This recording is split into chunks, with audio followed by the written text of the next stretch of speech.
소비자 물가가 또다시 역대 최대 수준의 상승률을 기록했습니다. 지난 5월 텍사스주 유벨디 초등학교 총기 참사와 관련해 경찰의 총체적 대응 실패를 적나라하게 보여주는 영상이 공개됐습니다. 미국 조지아주 애틀랜타 인근의 교육청들이 교내 총기 관련 사건 방지를 위해 학생들에게 투명 책가방 의무화 조치를 잇따라 도입하고 있습니다. 미국이 코로나19 확산 첫해 환자에게 항생제를 과도하게 사용하는 바람에 항균제를 사용해도 치료되지 않는 슈퍼박테리아 감염이 증가한 것으로 나타났습니다. 코로나 팬데믹으로 한동안 중단됐던 한인단체가 주관하는 타운홀 미팅이 다음 주에 개최됩니다. 이상은 이 시각 주요 뉴스입니다.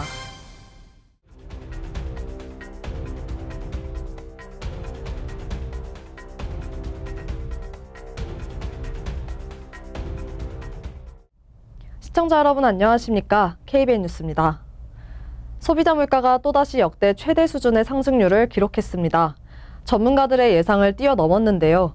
식료품 가격은 12%, 신차 가격은 11% 올랐고 특히 항공권 가격은 34%나 급등했습니다. 보도에 박준환 기자입니다. 노동부가 오늘 발표한 6월 소비자 물가 지수는 지난해 같은 기간보다 9.1% 인상됐습니다. 1981년 12월 이후 최대 폭이었던 지난달 8.6%를 뛰어넘은 수치입니다. 월스트리트 저널이 집계한 전문가 전망치 8.8%보다도 높았습니다. 6월 소비자 물가 지수는 한 달 전인 5월에 비해 1.3% 올랐습니다. 지난 4월과 비교해 1% 올랐던 5월보다도 상승폭이 커진 것입니다. 변동성이 큰 에너지 식품을 제외한 근원 소비자 물가 지수는 지난해 같은 기간보다는 5.9%, 5월보다는 0.7% 오른 것으로 집계됐습니다. 5월에 비해서는 상승폭이 둔화했지만 꾸준히 오르고 있는 상황입니다. 노동부에 따르면 지난달 가장 가격이 많이 오른 것은 1년 전에 비해 12.2% 오른 식료품이었습니다. 주택 월세는 5.8%, 신차 가격은 11.4% 상승한 것으로 나타났습니다. 특히 항공권 가격은 34%나 급등했습니다. 다만 전문가들은 최근 하향 안정 조짐을 보이는 유가와 곡물 등 상품 가격이 향후 물가에 긍정적인 영향을 미칠 것으로 기대하고 있습니다. 실제로 지난달 중순 갤런당 5달러를 넘어섰던 휘발유 평균 가격은 현재 4.63달러로 떨어졌습니다. 하지만 코로나19의 재확산 조짐과 우크라이나 전쟁 등 글로벌 경제에 영향을 미칠 변수들이 많기 때문에 물가의 향방은 불투명하다는 지적도 적지 않습니다. 이처럼 높은 인플레가 이어지면서 지난달 자이언트 스텝이란 칼을 꺼내는 연준도 강경한 기조를 유지할 것으로 보입니다. 월스트리트 저널은 연준이 이번 달에도 기준금리를 0.75%포인트 인상할 것이라고 예상했습니다. KBN 뉴스 박준환입니다. 경기 침체가 다가올 것으로 예상되는 가운데 빅테크 기업들이 선제적인 감원에 나서고 있습니다. 월스트리트 저널에 따르면 구글은 올해 남은 기간 채용 속도를 늦출 계획입니다. 순다르 피차이 구글 최고 경영자는 직원들에게 이메일을 보내 구글은 올해 남은 기간 동안 채용을 늦출 것이라며 투자가 중복되는 부문을 통합하고 프로세스를 간소화해야 한다고 밝혔습니다. 또 우선순위가 높은 곳에 인력을 재배치할 것이라고 말했습니다. 구글은 올해 2분기에 약 10,000명의 신입 직원을 채용했습니다.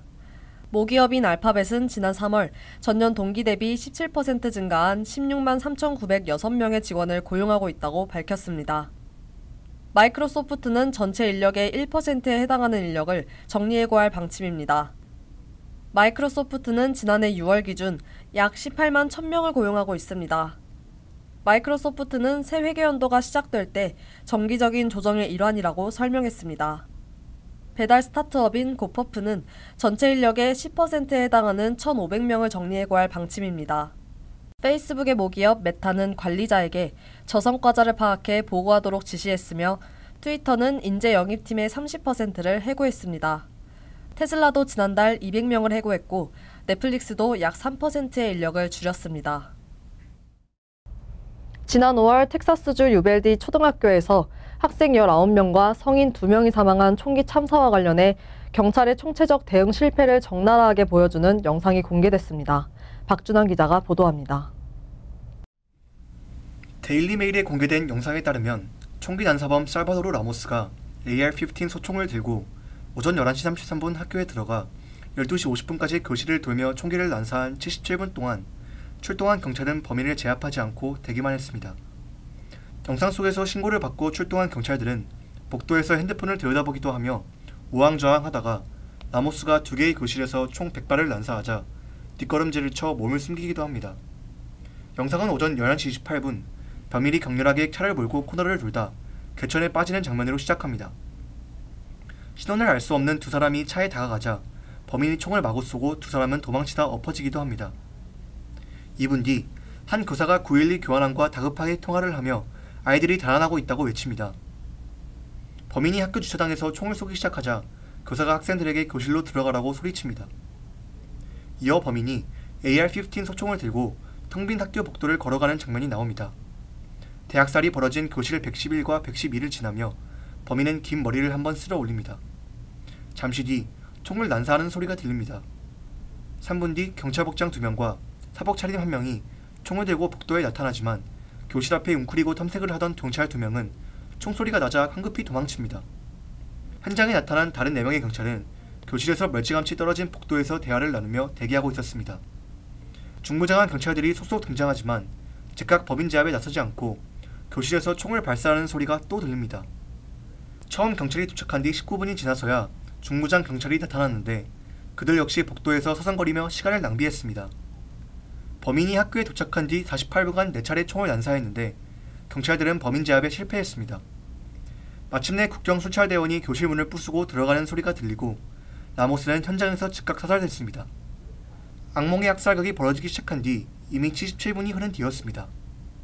KBN 뉴스 박준환입니다. 미국 조지아주 애틀랜타 인근의 교육청들이 교내 총기 관련 사건 방지를 위해 학생들에게 투명 책가방만을 허용하는 투명 책가방 의무화 조치를 잇따라 도입하고 있습니다. 조지아주 애틀랜타 남부에 위치한 클레이턴 카운티 교육청은 오는 8월 새학기부터 학생들에게 투명 책가방만 허용하기로 했습니다. 앞서 인근 록데일 카운티 교육청도 올해부터 전교생에게 투명 책가방만을 소지하도록 조치했습니다. 투명 책가방은 투명한 비닐로 만들어져 있어 가방을 열지 않고도 내용물을 한눈에 파악할 수 있습니다. 클레이턴 카운티 교육청은 입장문에서 개학과 함께 본 교육청은 학생과 교직원의 안전을 위해 새로운 조치를 시행한다며 앞으로 모든 학생에게 투명 책가방만을 허용할 것이라고 밝혔습니다. 그러나 교육청은 관할 지역 학생 5만 2천 명 전원에게 투명 책가방이 지급됐는지 여부는 밝히지 않았습니다. 클레이턴 카운티 교육청은 지난해 관할 교내 및 스쿨버스에서 100여 정에 가까운 무기를 적발했다고 밝혔습니다. 압수된 무기 가운데는 돌격소총인 AR-15와 글록 48 권총 등 총기를 비롯해 칼과 전기충격기, 테이저건 등이 포함돼 있었다고 지역 언론은 보도했습니다. 그러나 관할 지역 내 사망자 또는 부상자는 전혀 없었다고 교육청은 밝혔습니다. 모시즈 비슬리 클레이턴 카운티 교육감은 지금 우리 사회에 발생한 폭력이 학교까지 침투하고 있으며 무슨 일이 일어날 것은 시간 문제라며 투명 책가방 의무화 이유를 밝혔습니다. 지난 11일 미국 소아과학회와 아동병원협회가 발표한 공동집계 결과에서 미국의 어린이 코로나19 확진자가 7월 7일로 끝나는 첫 주에 거의 6만 8천 명 가까이 늘었다고 밝혔습니다. 이 보고서에 따르면 미국의 코로나19 발생 초기부터 지금까지 진단검사에서 양성이 나온 어린이는 1,380만 명을 넘어섰습니다. 그 가운데 29만 5천 명이 지난 4주 동안 발생한 확진 아동들입니다. 2022년 초부터 지금까지 늘어난 어린이 코로나 환자는 590만 명이 넘습니다. 코로나19 발생 초기부터 전체 확진자 가운데 어린이들이 차지하는 비율은 18.7%에 달한다고 보고서는 밝혔습니다. 이에 따라 소아과학회는 어린이의 연령별 데이터 수집이 긴급히 필요하며 특히 새로운 변이 바이러스로 인한 감염자와 병의 중증도, 장기간의 후유증에 대해서도 상세한 자료를 수집해 대책을 세워야 한다고 주장했습니다. 지금 당장 어린이의 건강에 미치는 코로나19의 직접적인 영향을 파악해야 하며 앞으로 장기간에 걸쳐서 나타날 후유증에 대해서도 이를 밝혀내고 대처해야 어린이와 청소년 세대의 신체적, 정신적, 사회복지적 상황을 알아낼 수 있다고 소아과학회 의사들은 보고서에서 밝혔습니다. 미국이 코로나19 확산 첫 해 환자에게 항생제를 과도하게 사용하는 바람에 항균제를 사용해도 치료되지 않는 슈퍼박테리아 감염이 증가한 것으로 나타났습니다. 박준환 기자가 보도합니다. 질병통제예방센터는 코로나19 팬데믹으로 미국 병원 내 슈퍼버그 감염 및 사망이 급증한 것으로 나타났다고 밝혔습니다. 슈퍼버그는 기존 항생제의 내성을 가진 다제 내성균을 의미하며 가장 자주 발생하는 병원 내 감염 설사병의 원인균입니다. CDC는 보고서에서 팬데믹 첫 해인 지난 2020년 병원 내 슈퍼버그 감염과 사망은 전년과 비교해 15% 증가했다고 밝혔습니다. 특히 약물의 내성을 가진 혈류와 요로 감염을 일으키는 세균의 감염은 1년 만에 78% 급증했다고 CDC는 전했습니다. 2020년의 팬데믹은 병원과 보건당국, 지역사회를 한계점에 가까운 지점으로 몰아냈다고 로시에 웰렌스키 CDC 국장은 말했습니다.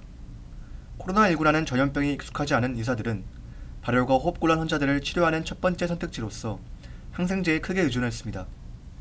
통계에 따르면 2020년 3월부터 10월까지 코로나19로 입원한 환자의 80%가 항생제를 투여받았다고 보고서는 전했습니다.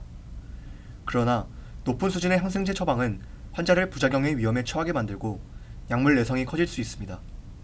아준 스리니바산 CDC 박사는 코로나 팬데믹은 바이러스에 걸린 수백만 명의 사람들과 사망한 수백만 명의 사람에게 파괴적인 영향을 미쳤을 뿐만 아니라 미국 환자들의 안전에도 큰 영향을 줬다며 슈퍼버그 감염은 치료하기도 매우 어렵고 사망률도 매우 높다고 말했습니다.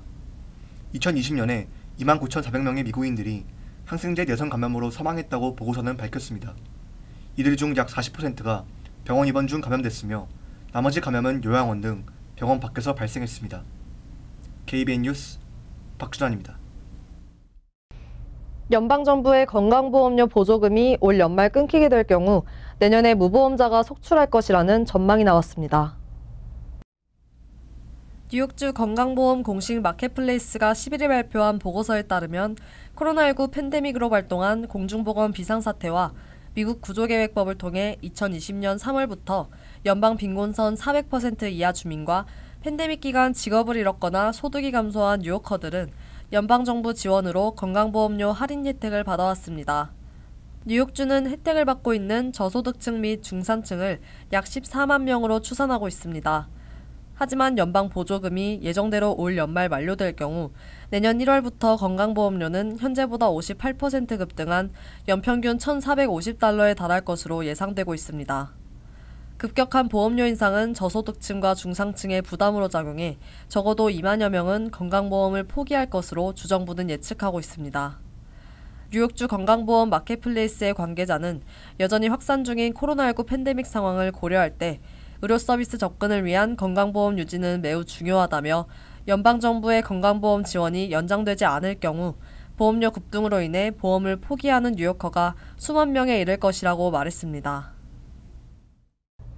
정치인들과 주민이 자리를 함께하고 지역 현안을 논의하는 타운홀 미팅은 미국의 대표적인 풀뿌리 정치 활동인데요. 코로나 팬데믹으로 한동안 중단됐던 한인단체가 주관하는 타운홀 미팅이 다음 주에 개최됩니다. 박준환 기자가 전해드립니다. 시민참여센터를 비롯한 뉴저지 지역 한인단체들이 공공으로 타운홀 미팅을 개최합니다. 뉴저지 지역 한인단체들은 오늘 오전 팰리세이드 파크에서 기자회견을 개최하고 오늘 22일 뉴저지 주상원 고든 존슨 의원과 주하원 앨런 박 의원이 참석한 가운데 타운홀 미팅을 개최한다고 밝혔습니다. 참여단체는 시민참여센터와 뉴저지 한인회, 뉴저지 네일협회, 뉴저지 상록회 등 10여 개 단체로 한인사회 주요 현안과 각 단체의 활동과 관련된 이슈를 질문할 예정입니다. 한인단체가 주관하는 뉴저지 지역 타운홀 미팅은 지난 2019년과 20년 두 차례 개최된 바 있습니다. 시민참여센터 김동찬 대표는 2020년 타운홀 미팅에서 서류 미비자 라이선스 취득 관련 큰 성과를 이뤄냈다며 정치인들과 자리를 함께하는 타운홀 미팅의 중요성을 강조했습니다. 라이센스를 받는 모든 사람들도 다 서류가 없다 하더라도 이 시험을 볼 수 있게끔 그렇게 해줬어요. 그래서 이민자들에게는 뉴저지에서 의외의 큰 성과를 냈었어요. 김 대표는 타운홀 미팅은 아젠다를 이슈화하고 전달하는 작업이 한자리에서 이루어지기 때문에 매우 중요하고 의미 있는 이벤트라며 많은 한인들의 관심과 참여를 당부했습니다. 이번 타운홀 미팅은 오는 7월 22일 저녁 7시부터 팰리세이드 파크 뉴저지 한인회관에서 개최됩니다. 누구나 참여 가능하며 한국어 동시통역 서비스도 제공됩니다. KBN 뉴스 박준환입니다. 뉴욕 주민들은 적어도 1년에 15만 5,600달러 이상은 벌어야 행복감을 느끼는 것으로 나타났습니다. 금융정보 사이트인 고뱅킹레이츠닷컴은 네이처 휴먼 비헤이비어 저널에 발표된 퍼뷰대 여론조사를 토대로 뉴욕 주민들은 최소 연 15만 5,610달러의 소득을 올려야 행복감을 느낀다고 밝혔습니다. 이는 미국인들이 가장 이상적으로 느끼는 연소득 10만 5천 달러에 비해 5만 달러 높은 수치로 미국 전역에서 두 번째로 높은 행복소득입니다. 행복을 위해 가장 많은 돈을 벌어야 하는 주는 1위가 하와이로 20만 2,965달러에 달했습니다. 3위는 캘리포니아주로 14만 9,310달러였으며 매사추세츠, 오레곤, 알래스카가 뒤를 이었습니다. 반면에 현실적으로 7만 4,400달러만 벌어도 행복을 찾을 수 있다는 답변도 많았습니다. 소득이 적어도 행복을 찾을 수 있는 곳은 미시시피, 캔자스, 오클라호마, 엘라베마 등으로 여기서도 최소 8만 7천 달러는 벌어야 하는 것으로 나타났습니다. 전 세계적으로 만족할 만한 연소득은 9만 5천 달러이고 정서적 안정감을 주는 연소득은 6만에서 7만 5천 달러, 미국인들에게 가장 이상적인 연소득은 10만 5천 달러로 조사됐습니다. 한편 여론조사 보고서는 행복의 기준은 주관적이고 생활비 지출 규모도 개인차가 크기 때문에 단순히 수치로 환산하기는 어렵다고 지적했습니다.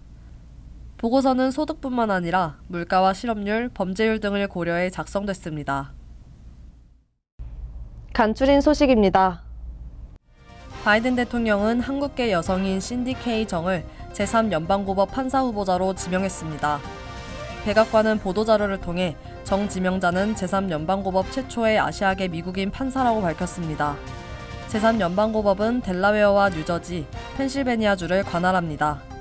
정 지명자는 1997년 예일대를 졸업하고 2002년 컬럼비아대에서 법학박사 학위를 받았으며 뉴욕주 검사, 법무부 인권국 형사사건 부문 공판 검사를 거쳐 펜실베니아주 서부연방검찰청 검사로 근무했습니다. 연방이민서비스국이 최근 발표한 2022년도 시민권 취득 통계자료에 따르면 올 1분기에 시민권을 취득한 한인은 2,685명으로 나타났습니다. 전체 시민권 취득자는 19만 7,148명이며 출신 지역별로는 아시아가 7만 987명으로 가장 많았습니다. 출신 국가별로는 멕시코가 2만 4,508명으로 가장 많고 인도, 필리핀, 쿠바가 뒤를 이었으며 한국은 18번째를 차지했습니다. 뉴욕주는 어제부터 코로나19 원격 진료 24시간 무료 한라인 사이트를 개설하고 건강보험 소지 유무와 상관없이 코로나19 환자들에게 치료약 처방전을 제공하고 있다고 밝혔습니다. 이번 조치는 코로나19 치료에 필요한 항바이러스제는 처방전이 있어야 구입할 수 있는 만큼 코로나19 치료 사각지대에 있는 무보험자들을 위해 마련됐습니다. 한라인은 뉴욕주 보건부와 뉴욕시 헬스플러스 하스피탈스가 가상 익스프레스 케어 플랫폼 사용에 합의하면서 개설됐습니다. 뉴욕 한국문화원은 오는 21일 뉴욕 공립도서관과 함께 한국의 전통 디저트 팥빙수를 주제로 한 동화로 배우는 한국어 프로그램을 공동 주최합니다. 온라인으로 진행되는 이번 교육 프로그램 참가자들은 이지은 작가의 팥빙수 전설을 함께 읽어볼 예정입니다. 한국어와 영어로 들려주는 이번 프로그램을 통해 동화 속 표현들을 한국어로 배워보고 한국의 전통 디저트인 팥빙수를 종이로 만들어보는 시간도 가질 수 있습니다. 참가 신청은 뉴욕 공립도서관 홈페이지에서 무료로 할 수 있습니다. 환율과 증권 소식입니다.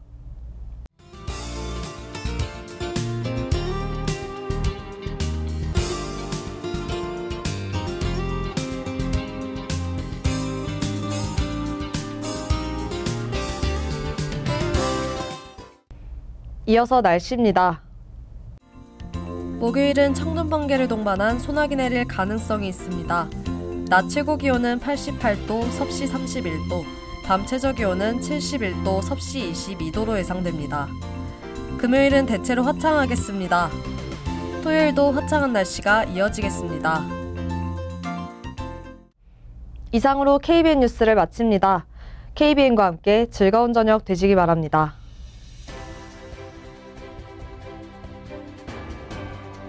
미 동부 최대 한인방송 KBN이 제작하는 KBN 뉴스는 웹사이트 mykbn.com 그리고 유튜브와 페이스북에서 다시 보실 수 있습니다. 좋아요, 구독, 알림 설정은 뉴스 제작에 큰 도움이 됩니다.